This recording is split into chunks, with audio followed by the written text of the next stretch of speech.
Sabre, c'est 3 activités bien distinctes. C'est APN, Aveyron Protection Nuisible, BTR, Bois Traité du Rouergue, et ensuite Signarama Rouergue qui fait et réalise donc des enseignes, tout ce qui touche en fait à la communication visuelle des entreprises. La démarche RSE a été initiée en 2016 avec une démarche surtout autour des produits biocides que l'on utilisait, et ensuite j'ai souhaité la dupliquer quand j'ai racheté l'entreprise en 2022 auprès de Signarama Rouergue pour tout ce qui est retraitement des matières premières utilisées pour les enseignes. Ce sont déjà une vision d'entreprise, je pense, et ensuite des valeurs autour de l'environnement, du bien-être des salariés, de mettre en place des actions qui soient efficaces et surtout impliquer les salariés à cette démarche-là. Nous avons réalisé la fresque du climat en décembre 2024.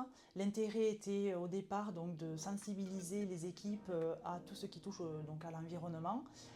Et après avoir réalisé cette fresque du climat, nous avons fait un travail donc sur des actions qu'on pourrait mettre en place en entreprise qui soient pérennes dans le temps et qui touchent en fait plusieurs aspects de la RSE. On travaille beaucoup donc sur l'éco-conception, essayer de retraiter donc nos matières premières, recycler le PVC, donc les panneaux sandwich que l'on appelle, qu'on utilise énormément dans l'enseigne, essayer de voir si on ne peut pas le retraiter et le retravailler sous forme de mobilier de jardin ou d'objets. Donc c'est une volonté pour la suite parce que voilà, je fais partie donc, du groupe projet des 60 donc, Signarama en France. Nous sommes trois drôles de dames à participer à ce groupe projet où on essaye de sensibiliser les 60 autres Signarama à cette démarche-là et peut-être de récupérer toutes les matières premières de chacun pour après revaloriser cette matière première. Donc après, il y a eu d'autres actions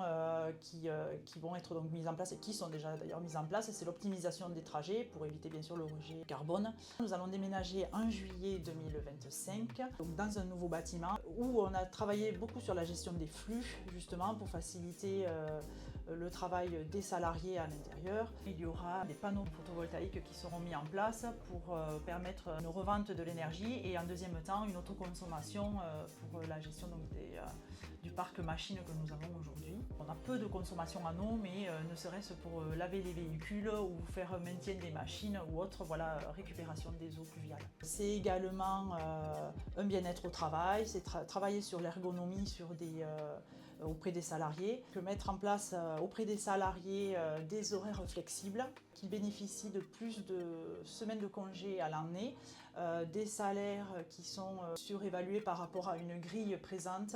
Tous les ans, donc, il y a un entretien professionnel qui est fait auprès de mes collaborateurs, où là on fait un point sur l'année. Et derrière, on discute bien sûr des formations, de leur montée en compétences, de leur souhait aussi de voir comment ils souhaitent évoluer dans l'entreprise. Pour moi, l'humain, c'est le cœur de l'entreprise. Voilà, ce qui permet derrière peut-être une meilleure productivité. Aujourd'hui, on ne peut pas ne rien faire, même si nous savons que c'est une petite goutte dans l'océan. Je me dis qu'une petite goutte plus une autre petite goutte pourrait peut-être faire changer les choses, évoluer en tout cas les choses positivement.